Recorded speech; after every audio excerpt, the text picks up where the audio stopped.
நம்மளுடைய பேரவையில முதல்வர் அவர்களுடைய பிறந்த நாள். முதல்வருக்கு ஒரு கோரிக்கை வைக்கிறேன்.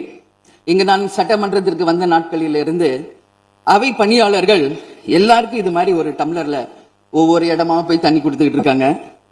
இன்னைக்கு நம்ம ரொம்ப அட்வான்ஸ்டா போயிட்டு இருக்கோம். இன்னும் ஸ்டில் அந்த ஓல்டு மாதிரி போயிட்டு இருக்கு. இல்ல ஒரே ஒரு விஷயம், மாண்பு உறுப்பினர் இந்த தேன் பாய்ந்து அந்த வார்த்தை அவைக்குள் நீக்கப்படுகிறது. இது மாதிரி கொடுக்கறது ஒன்லி கிளீன்லினஸ் ஒண்ணு.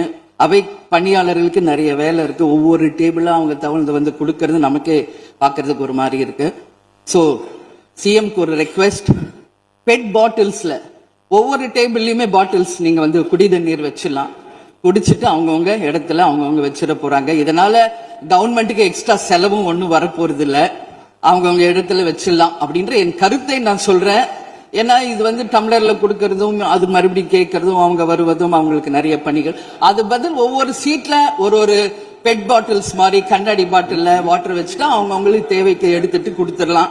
சோ இது பிறந்த நாள்ல முதலமைச்சருக்கு ஒரு கோரிக்கை வைக்கிறேன். பிளாஸ்டிக் பாட்டில்ஸ் நம்ம அலோவ் பண்ண வேணாம், கண்ணாடி பாட்டில்ல நம்ம வைக்கலாம். உறுப்பினர் அந்நியார் அவர் ஒரு நல்ல கருத்தை இங்கே சொல்லியிருக்கிறார்கள். அந்த கருத்து ஏற்புடையது அல்ல என்பதை நான் தெரிவித்துக் கொள்ள கடமைப்பட்டிருக்கிறேன்.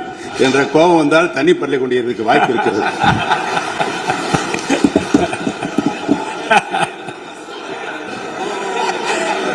உறுப்பினர் பேசலாம். இப்போ தண்ணி பாட்டில் தான் வீசணும் கிடையாது, டம்ளர்ல கூட வீசி அடிக்கலாம். உறுப்பினர் ஒரு நிமிஷம். தலைவர் அவர்களே, நம்முடைய மாண்புமிகு முன்னாள் முதலமைச்சர் அண்ணன் ஓபிஎஸ் அவர்கள் ஒரு நிலையை குறிப்பிட்டு அதை எரிவதற்கான தண்ணி பாட்டில் எரிவதற்கான வாய்ப்பு இருக்கிறது என்று சொன்னார்கள். ஒருவேளை அவருடைய தனிப்பட்ட அனுபவத்தின் காரணமாக அதை அவர் இங்கே குறிப்பிடுறாரா என்பதை நான் அறிய விரும்புகிறேன்.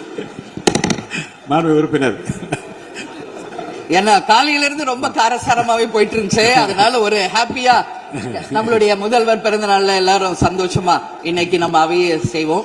சோ பாட்டில் தான் வீசணும்ன்றது இல்ல.